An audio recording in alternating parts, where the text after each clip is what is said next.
इस प्रणाली का विकास वर्ष 2014 में 476 करोड़ 43 लाख रुपए के बजट के साथ शुरू हुआ था, जब भारतीय वायुसेना ने वैश्विक खरीद कार्यक्रम को छोड़कर सोवियत काल की पुरानी प्रणालियों जैसे ओएसए एके और क्वाद्रात को बदलने के लिए स्वदेशी समाधान को अपनाने का निर्णय लिया था। क्यूआरएसएम ने वर्ष 2017 में पहली फायरिंग के बाद कई सफल परीक्षण पूरे किए हैं।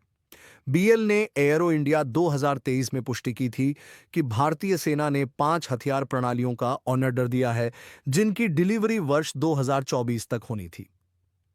एक क्यूआरएसएम प्रणाली में एक रेजिमेंट कमांड पोस्ट वाहन, 3 बैटरी यूनिट्स, प्रत्येक में एक बैटरी सर्विलांस रडार, एक बैटरी कमांड पोस्ट और 4 कॉम्बैट ग्रुप शामिल हैं, जो मल्टीपर्पज रडार और 6 मिसाइल लॉन्चर से सुसज्जित होते हैं। साथ ही 72 मिसाइलें भी होती हैं।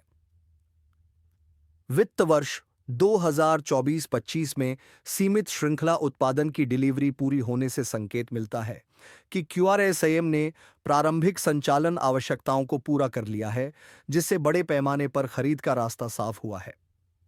यह खरीद भारतीय वायुसेना के वायु रक्षा नेटवर्क को काफी मजबूत करेगी, जो फिलहाल स्वदेशी आकाश, जिसकी रेंज 25 से 30 किलोमीटर है, इजरायली बराक 8 जिसकी रेंज 70 किलोमीटर है और रूसी एस-400 जिसकी रेंज 400 किलोमीटर है, जैसे सिस्टम्स पर निर्भर है।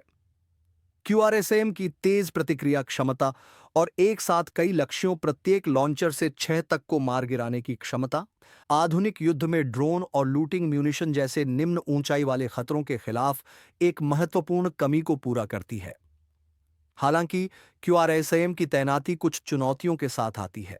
वर्ष 2022 की अपुष्ट रिपोर्टों में कम ऊंचाई और न्यूनतम दूरी पर होवर करने वाले हेलीकॉप्टरों का पता लगाने और उन्हें मार गिराने में कठिनाइयों का उल्लेख किया गया था।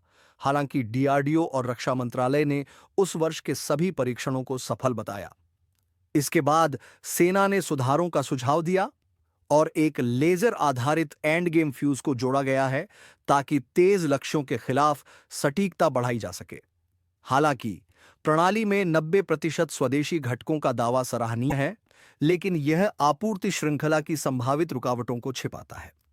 मिसाइल उत्पादन के लिए जिम्मेदार बीडीएल यानी भारत डायनेमिक्स लिमिटेड ने पूर्व परियोजनाओं जैसे अस्त्र एमकेआई में देरी का सामना किया है और वायुसेना की आवश्यकताओं को पूरा करने के लिए उत्पादन को बढ़ाना संभावित रूप से सैकड़ों मिसाइलों उसकी क्षमता पर दबाव डाल सकता है।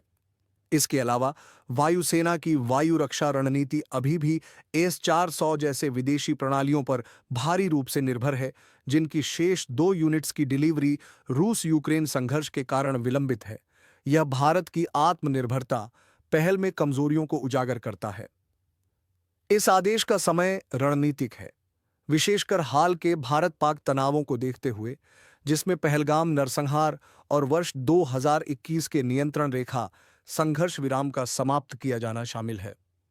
क्यूआरएसएम की तैनाती भारतीय वायुसेना की एकीकृत एयर कमांड और कंट्रोल सिस्टम को मजबूत करेगी, जिससे अन्य रडार और मिसाइल नेटवर्क के साथ सहज एकीकरण संभव होगा और निगरानी में आई खामियों को दूर किया जा सकेगा।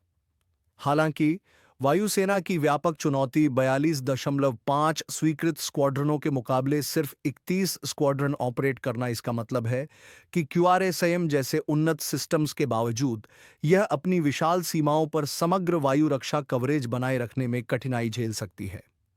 आलोचक यह भी तर्क देते हैं कि अल्प दूरी की प्रणालियों पर ध्यान केंद्रित करने से लंबी अवधि की परियोजनाओं जैसे प्रोजेक्ट कुशा, जिसकी रेंज 350 किलोमीटर होगी और जो वर्ष 2028-29 तक तैयार होने की उम्मीद है, से संसाधन हट रहे हैं, जबकि वह चीन के स्टेल्थ फाइटर्स और बैलिस्टिक मिसाइलों से बेहतर तरीके से निपट सकता है।